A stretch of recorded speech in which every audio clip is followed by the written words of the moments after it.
¿Qué necesito saber yo de los medicamentos anticonvulsivantes? ¿Qué es lo que necesito saber? ¿Qué es una convulsión y qué es una convulsión con crisis de ausencia y sin crisis de ausencia? Nosotros sabemos que una convulsión es una respuesta tónico-clónica exagerada de un músculo a una descarga que se está produciendo en una parte del cerebro, que normalmente se llama foco comicial, que es donde se origina la convulsión, o si el diagnóstico del paciente comprobado es una epilepsia, se llamará foco epileptógeno. Cuando la convulsión no es por epilepsia, sino por cualquier otra cosa, entonces hablamos de un foco comicial. ¿Qué significa una convulsión con crisis de ausencia y una convulsión sin crisis de ausencia? Pérdida de conocimiento. Con crisis de ausencia significa que el paciente está convulsionando y perdió el conocimiento, y sin crisis de ausencia es cuando el paciente convulsiona pero no pierde el conocimiento. ¿Sí? Existen diferentes grupos, muchísimos grupos. Hay en este momento más o menos como alrededor de unas 10, 12 familias, de las cuales solamente vamos a ver como 4 nada más, 4 o 5, porque son las más usadas. ¿Sí? La primera familia, las hidantoínas. Las hidantoínas son de los primeros medicamentos anticonvulsivantes que aparecieron en el mercado y hoy día se mantienen. ¿Sí? Hoy día se mantienen, son muy buenos, son muy potentes.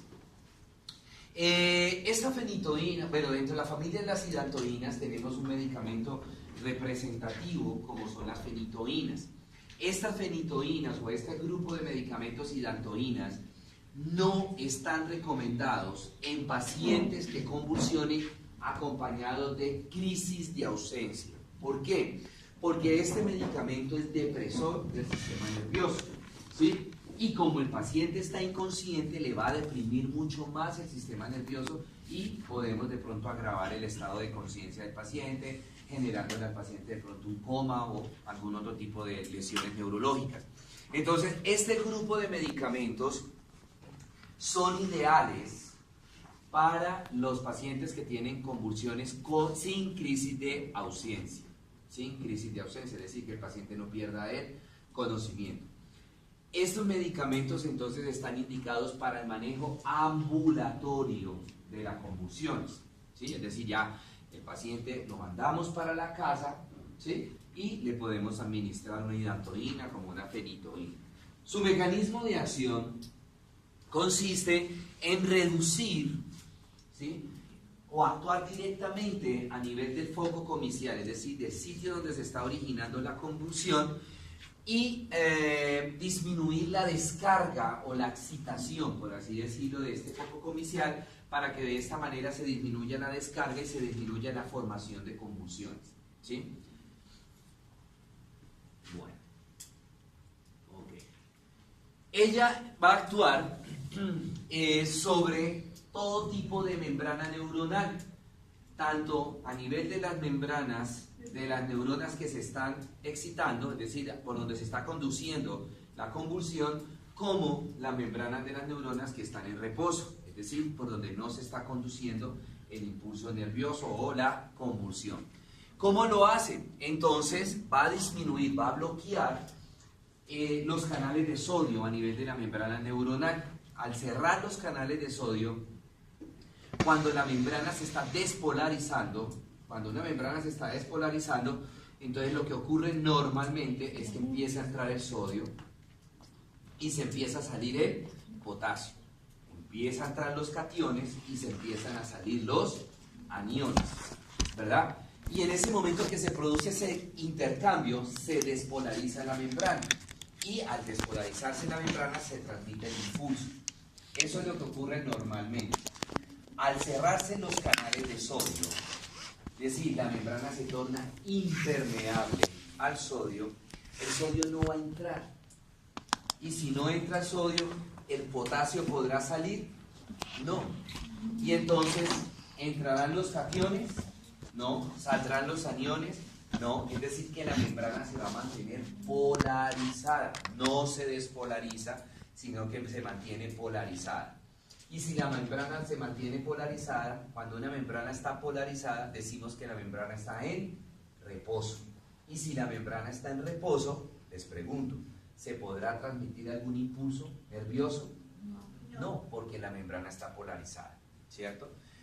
Este tipo de medicamentos, cuando, digamos que cuando hay un nivel en sangre de medicamento, pues ella lo que hace es, cuando de pronto se quiere disparar el foco comicial, ¿sí? Entonces esos niveles sanguíneos del medicamento, de las hidantoínas, comienzan a actuar sobre las membranas y de esta manera controlan que no se vayan produciendo nuevas convulsiones, nuevas crisis convulsivas. Por otro lado, disminuye también la salida del calcio. Para que un músculo se contraiga, lo primero que se requiere es que se libere calcio. Ahí a nivel de la neurona presináptica hay unas vesículas donde está el calcio y donde está el neurotransmisor. Entonces, ¿qué se necesita? Que se libere el calcio. Al liberarse el calcio, se libera el neurotransmisor. Al liberarse el neurotransmisor, se comienza la membrana postsináptica a despolarizar. Y una vez que esté despolarizada, el neurotransmisor transporta de la membrana presináptica a la postsináptica, transporta el impulso nervioso. Eso es lo que normalmente ocurre.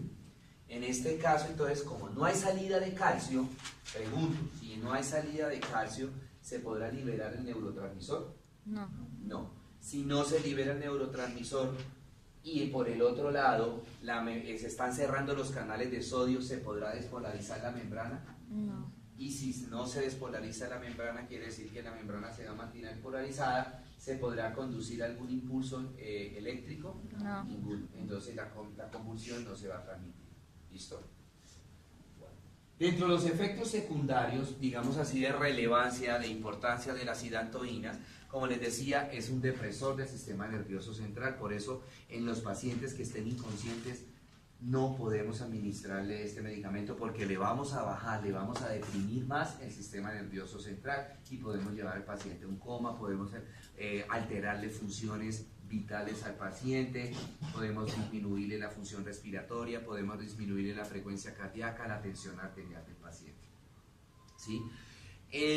Me puede generar arritmias cardíacas en dosis relativamente alticas, entonces altera a nivel del bulbo raquídeo el centro regulador de la frecuencia cardíaca, lo altera y entonces empiezan a generar arritmias cardíacas.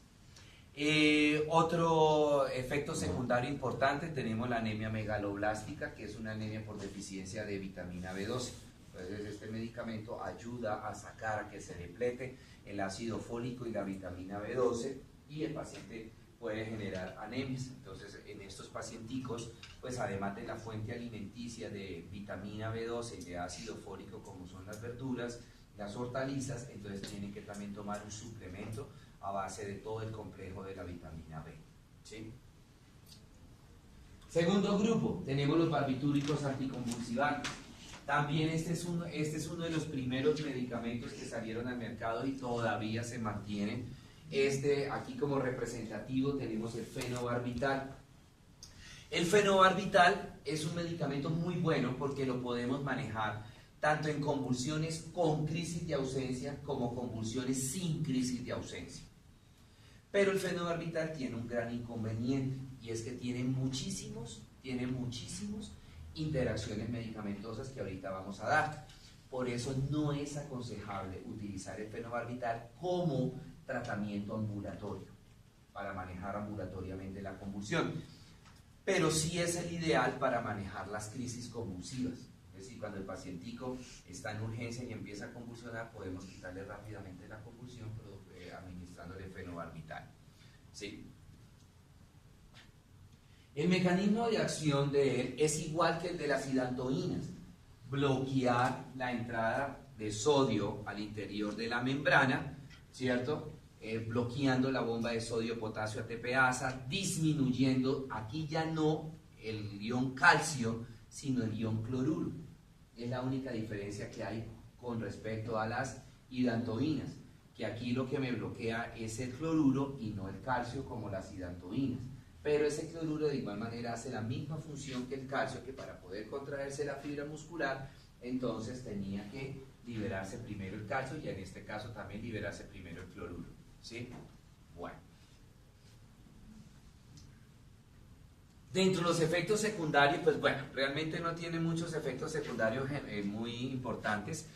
La hipoprotrombinemia, que sería disminuir la protrombina, que es uno de los factores de coagulación. Entonces, esto me generaría, al disminuirse la protrombina, se disminuiría la formación de trombina, que es uno de los factores de coagulación. Entonces, se disminuiría la coagulación en el paciente y sangraría con facilidad.